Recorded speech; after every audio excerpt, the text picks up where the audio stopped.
Types मुख्तलिफ तरीक़ों से क्लासीफाई किया गया है। जो एक तरीक़ाकार बहुत ज़्यादा एक्यूरेट और मोस्ट कॉमनली यूज्ड मेथड है वो आपके सामने कॉम्स एंड जेल क्लासिफिकेशन। इसमें क्या किया जाता है, फोर ग्रुप्स में हाइपर सेंसिटिविटी को क्लासीफाई कर दिया, ठीक है। The four group classification was expounded by PHG Gell and Robin Coombs in 1963। तो कल क्वेश्चन आता है टाइप्स ऑफ हाइपर सेंसिटिविटी, तो उसमें आप क्या करेंगे, हाइपर सेंसिटिविटी के बारे में बताएंगे, हाइपर सेंसिटिविटी की डेफिनेशन, देन बताएंगे there are four math groups according to Gell and Coombs. तो जेल एंड कॉम्स की जो क्लासिफिकेशन है उसमें चार ग्रुप्स हैं। उन चार ग्रुप्स में से आज हम दो ग्रुप्स पढ़ेंगे, ठीक है जी। पहला ग्रुप आप लोगों के सामने स्क्रीन पर मौजूद टाइप 1 हाइपर सेंसिटिविटी कहते हैं, टाइप 2 हाइपर सेंसिटिविटी कहते हैं, and type 3 hyper sensitivity, and last one is type.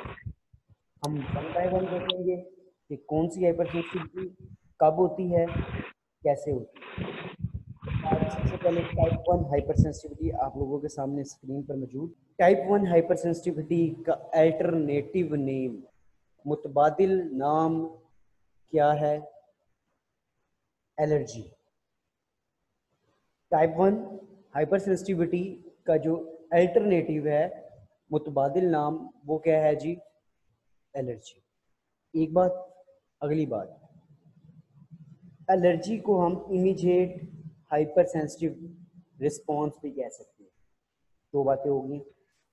Type 1 allergy is also known as type 1 hypersensitivity is also known as allergy. Allergy को हम immediate hyper sensitive response भी कह सकते हैं। उम्मीद है यहाँ तक बात आपको समझ में आ चुकी होगी। इसके बाद मेडिएटर्स कौन सा इन्वॉल्व है, एलर्जी जो होती है, ऐसा कौन सा मेडिएटर, ऐसा कौन सा केमिकल सब्सटेंस बॉडी के अंदर रिलीज होता है जो एलर्जी का सबब बनता है, जो एलर्जी का सबब बनता है। जैसे ही कोई फॉरेन सब्सटेंस बॉडी में जाता है, बॉडी में जाता है, तो बॉडी इम्यूनोग्लोबुलिन ई रिलीज करती है। ठीक हो गया जी, आप देख सकते हैं ये लिखा हुआ है आप लोगों के सामने स्क्रीन पर, ठीक है। एलर्जी किसकी वजह से होती है, इम्यूनोग्लोबुलिन ई की वजह से। ये IgE जो लिखा हुआ है, IgE जो लिखा हुआ है, अब अच्छी हो जाएगी। IgE जो लिखा हुआ है, IG stands for immunoglobulin E. ये मेडिएटर है, ये वो केमिकल सब्सटेंस है जिसकी वजह से हमें एलर्जी होती है। एलर्जी में क्या हो सकता है, हे फीवर हो सकता है। हे फीवर से मुराद आप सिंपल समझ लें कि फ्लू, आप याद रख लीजिएगा, ठीक है। एनाफाइलैक्सिस हो सकता है, शॉर्टनेस ऑफ ब्रेथ हो सकती है, शॉक की कंडीशन हो सकती है, या एस्थमा, शॉर्टनेस ऑफ ब्रेथ हो सकती है। ठीक है, अब इसको डिटेल से भी पढ़ लेते हैं। डिटेल आप लोगों के सामने मैं शेयर करता हूँ अभी। टाइप 1 हाइपर सेंसिटिव रिएक्शन को हम इमीडिएट हाइपर सेंसिटिव रिएक्शन भी कहते हैं। क्लियर होगी जी बात। कब होते हैं ये, they occur quickly after exposure to allergen. जैसे ही कोई एलर्जन बॉडी के अंदर दाखिल होता है, type 1 hypersensitivity start. This occur quickly after the exposure to the allergen. जैसे ही एलर्जन बॉडी में दाखिल हुआ, ये ई से क्या मुराद है, हमने डिफरेंशिएट कर दिया है ग्रुपों में। इस तरह इम्यूनोग्लोबुलिन जी भी मिलेगी, प्रोटीन की बेस के ऊपर हमने क्लासीफाई कर दिया है, केमिकल स्ट्रक्चर की बेस में हमने क्लासीफाई कर दिया है। इसी तरह आपको इम्यूनोग्लोबुलिन जी भी मिलेगी, एम भी मिलेगा, ई भी मिलेगी, ठीक है। ये सारे क्या है, इम्यूनोग्लोबुलिन्स हैं, प्रोटीन्स हैं, मगर ई जी ये क्या है, डिफरेंट ग्रुप्स हैं जो इनके स्ट्रक्चर उसको स्पेसिफाई करेंगे। इमीडिएट हाइपर सेंसिटिविटी कब होती है, जब एलर्जन क्या हो जाता है जी, बॉडी के अंदर चला जाता है। जैसे ही एलर्जन बॉडी के अंदर चला जाता है, क्या होता है जी, इम्यून सिस्टम एक्टिवेट होता है और इम्यूनोग्लोबुलिन ई को रिलीज करता है। इस इम्यूनोग्लोबुलिन ई के नतीजे में क्या होती है जी, हाइपर सेंसिटिविटी। क्लियर होगी जी बात यहाँ तक। They are usually mediated by antibodies of immunoglobulin E class. यहाँ ये सेकंड लाइन आपकी क्लियर। अगली बात देखें, immunoglobulin E antibodies present on the surface of the basophils. These antibodies have no effect until and unless they encounter allergens. अब इस बात को समझिएगा, मैं आप लोगों के सामने एक सेकंड, ये लीजिए, ये आपके सामने एक सेल मैंने शो किया है, आपकी बुक पे भी मौजूद होगा। इस सेल को आपने ध्यान से समझना है, ये पूरा मैकेनिज्म ऑफ एलर्जी बताएगा। हाइपर सेंसिटिविटी क्या पूछना चाह रहे हैं, ये हाइपर सेंसिटिविटी का टॉपिक स्टार्ट किया हुआ है, शुरू में बताया था आपको। मतलब ये कि अभी तक आपको हाइपर सेंसिटिविटी का नहीं पता चला महर? अगर नहीं पता चला तो कोई बात नहीं, आप मुझे रिस्पॉन्ड दें, यहाँ पे मैं आपको दोबारा बता दूंगा, मगर ये टॉपिक हम पढ़ चुके हैं, क्लास रेगुलर लिया करें ना आप लोग भी, मैं दोबारा बता दूंगा, कोई इशू नहीं। देखें जी, अब आपके सामने ये एक मैस्ट सेल है, बॉडी का एक सेल मौजूद है। अब कहना वो क्या चाह रहा है कि जी देखें, मैं आपको कि जो सेल्स हैं उसके ऊपर इम्यूनोग्लोबुलिन ई प्रेजेंट है। क्या प्रेजेंट है जी? इम्यूनोग्लोबुलिन ई, ये दिख रहा होगा जो मैंने अभी हाईलाइट किया, ये इम्यूनोग्लोबुलिन ई प्रेजेंट है। एलर्जी नहीं हो रही, इम्यूनोग्लोबुलिन ई प्रेजेंट जरूर है मगर इससे एलर्जी नहीं हो रही। एलर्जी या इमीडिएट हाइपर सेंसिटिव रिएक्शन कब होगा? जब इसके साथ आकर कोई एलर्जन अटैच हो जाएगा। जैसा आप देख सकते हैं इस एंटीबॉडी के साथ IgE के साथ क्या हुआ, ये आकर एलर्जन अटैच हो गया। जैसे ही ये रेड कलर का एलर्जन हमारे इम्यूनोग्लोबुलिन ई के साथ अटैच होगा, सेल के अंदर चेंज आएगा। ये आप देख सकते हो कि सेल के अंदर हमारे पास ग्रैन्यूल्स मौजूद हैं, थैलियाँ मौजूद हैं। इन थैलियों के अंदर मेडिएटर्स मौजूद हैं जो इन्फ्लेमेशन काज करते हैं, सोजिश काज करती है, ठीक है, एलर्जी का सबब बनते हैं। डिफरेंट मेडिएटर्स होते हैं। अब वो क्या कहता है, जैसे ही एलर्जन आएगा आकर इम्यूनोग्लोबुलिन ई के साथ अटैच होगा, ये जो ग्रेन्यूल्स की थैलियाँ हैं ये क्या हो जाएंगी, फट जाएंगी, ब्रस्ट हो जाएंगी। जब ये फटेंगी तो इन थैलियों के अंदर मौजूद ये जो ग्रेन्यूल्स हैं, दाने हैं, ये बाहर रिलीज हो जाएंगे। क्या हो जाएंगे जी? रिलीज। जैसे ही ये रिलीज होंगे ब्लड में शामिल होंगे और ये क्या करेंगे, फिर इन्फ्लेमेशन, सोजिश की वजह बनेंगे। ठीक हो गया?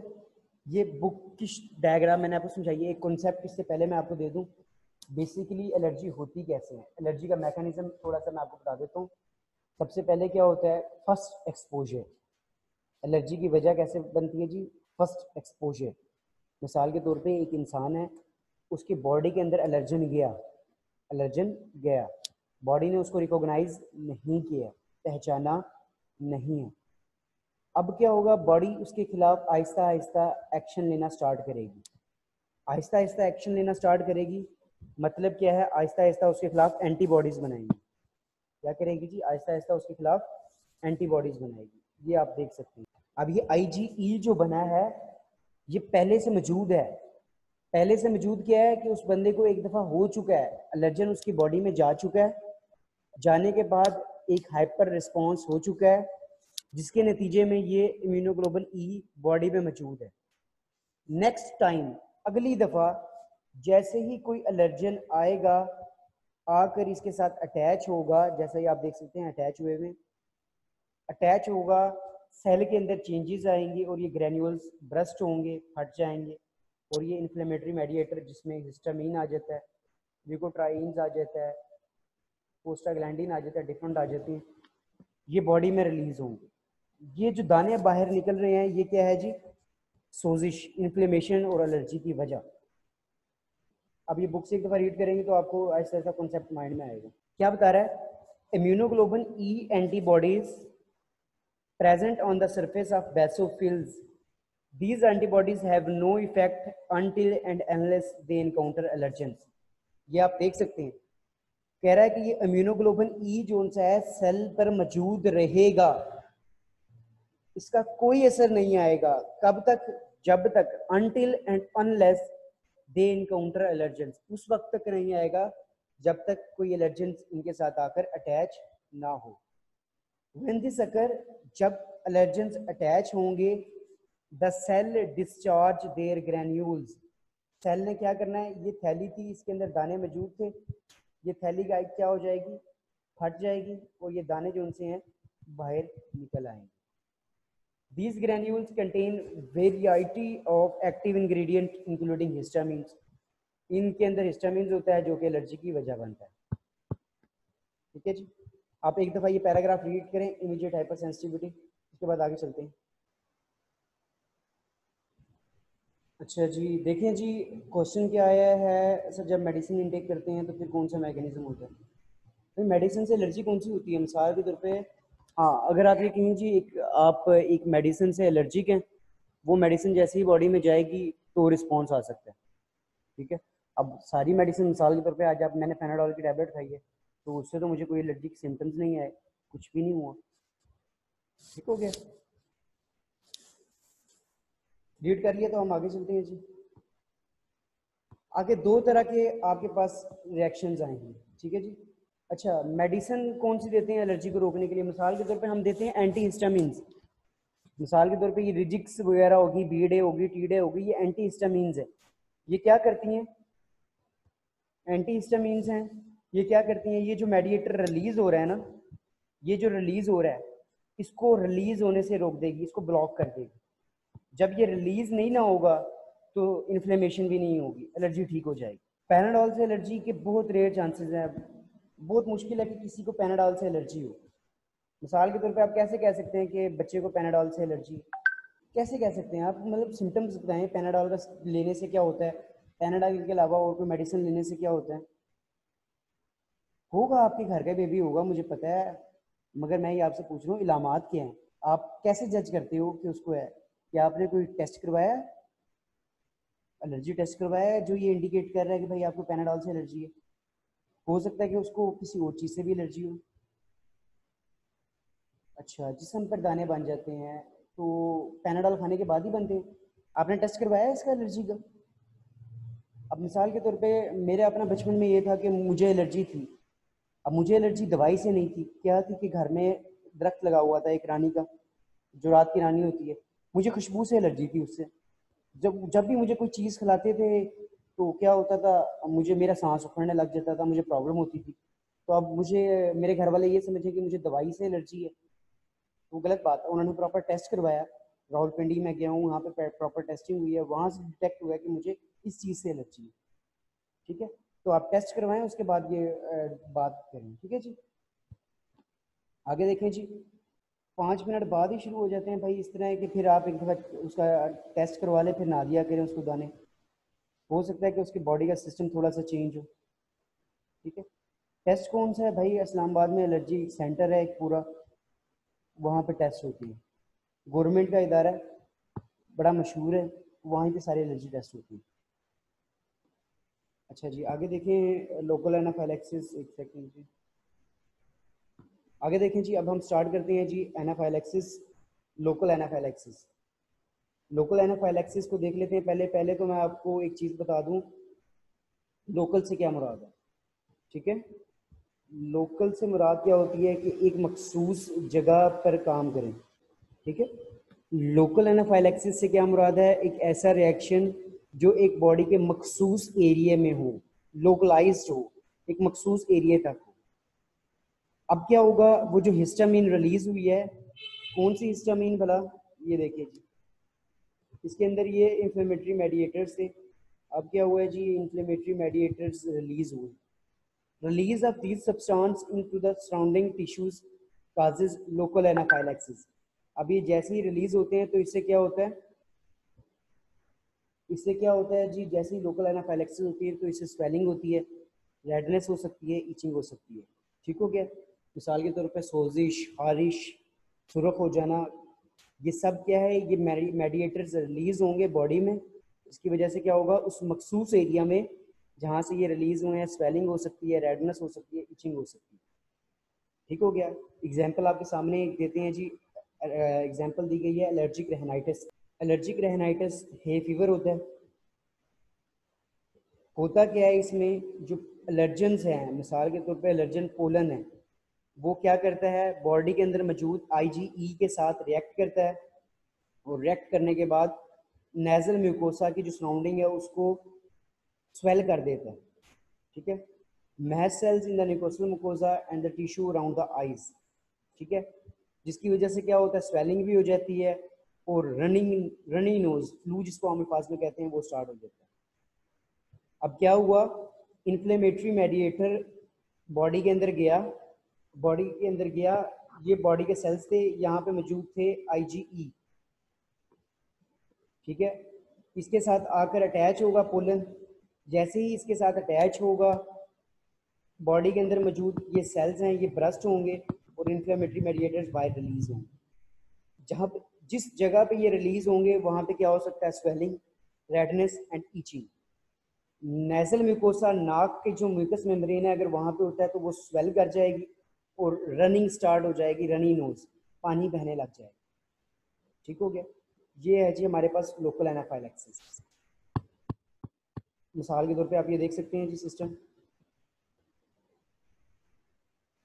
किसकी क्योर, एंटी एलर्जिक्स लेंगे, जिसकी क्योर है वो आगे जाके ट्रीटमेंट पढ़ना है।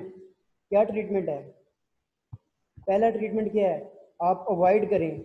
आपको पता है कि भाई आपको खुशबू से एलर्जी है तो आपने लाजमी परफ्यूम लगाना है। आपको पता है कि पोलन से आपको एलर्जी है तो आपने इस्लामाबाद की खुली हवा में सुबह सुबह लाजमी जाना है। अवॉइड द एलर्जेंस, ये पहला ट्रीटमेंट है। दूसरा ट्रीटमेंट क्या है, अगर हो जाती है तो आप एंटी एलर्जिक टैबलेट्स खाएं, मेडिकेशन करें, एंटी एलर्जिक टैबलेट्स लें, एंटी एलर्जिक टैबलेट से ठीक हो जाएगा।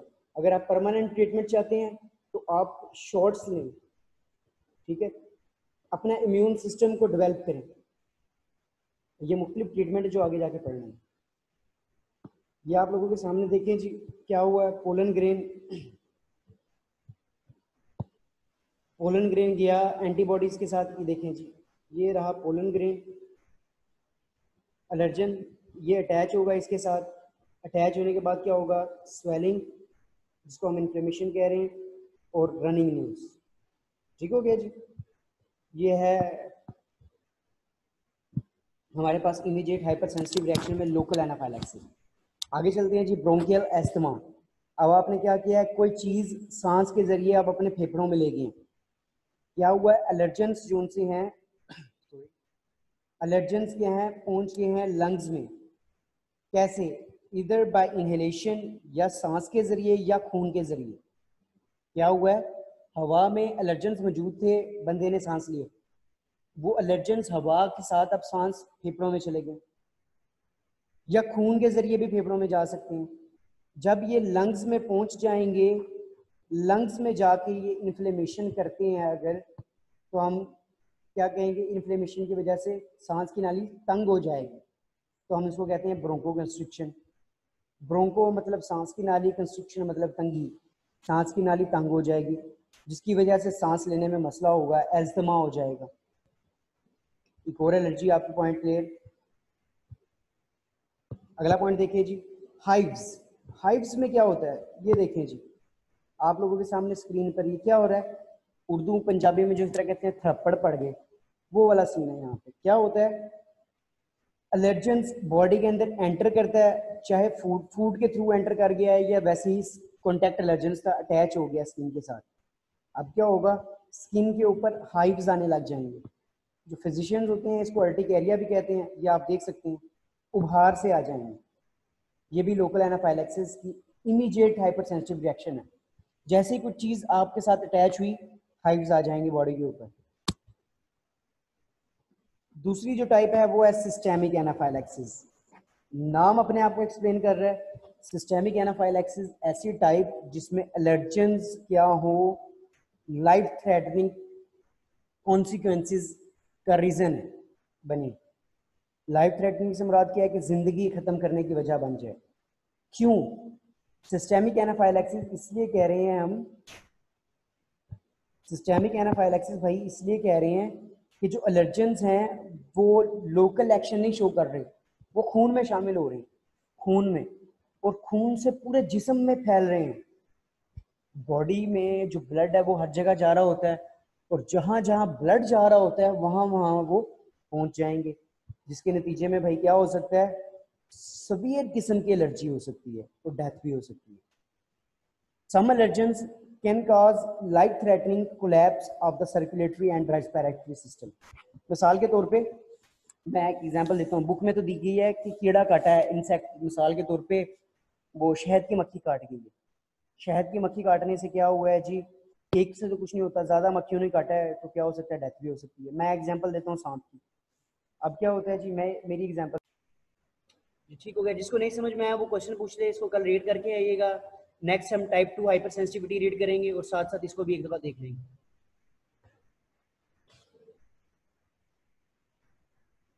नहीं, ग्रेन्यूल्स कंटिन्यू रिलीज नहीं होते हैं। ग्रेन्यूल अगर कंटिन्यूस रिलीज होते रहे तो भाई आपकी बॉडी हर वक्त सूजी रहेगी। ये आप मिसाल के तौर पे देख सकते हैं, ये नॉर्मल मैकेनिज्म है। ग्रेन्यूल्स बंद होते हैं थैली के अंदर, जैसे ही एलर्जेंस आकर अटैच होते हैं चेंजेस आते हैं और ये थैली आप देख सकते हो फट जाती हैं। फिर थैलियाँ, ये जो थैलियाँ फटती हैं, ब्रस्ट होती हैं, जिसके नतीजे में ग्रेन्यूल्स बाहर निकलते हैं। हर टाइप की एलर्जी की मेडिसिन जो बनाई जाती है वो बेसिकली हम इन मेडिएटर्स को कंट्रोल करने के लिए बनाते हैं। ये जो मेडिएटर्स बाहर निकले हुए हैं, दाने बाहर निकले हुए हैं, जो एलर्जी की वजह बनती हैं, अब चाहे एलर्जी टाइप 1 से हो, टाइप 2 से हो, टाइप 3 से हो, हमें इससे मकसद नहीं है। हमें मकसद है कि एलर्जी की वजह क्या है, जो एलर्जी की वजह होगी हम उसको रोकेंगे। हम ये नहीं देखेंगे टाइप 1 है तो भाई ये वाली एलर्जी देनी है, नहीं, हम देखेंगे इस एलर्जी का जो वजह है वो ये है, हम उस वजह को खत्म करेंगे। यूनिवर्सल मेडिसिन भाई कोई भी नहीं होती किसी भी एलर्जी की, मोस्टली जो है वो एंटी हिस्टामिन ही खाई जाती है।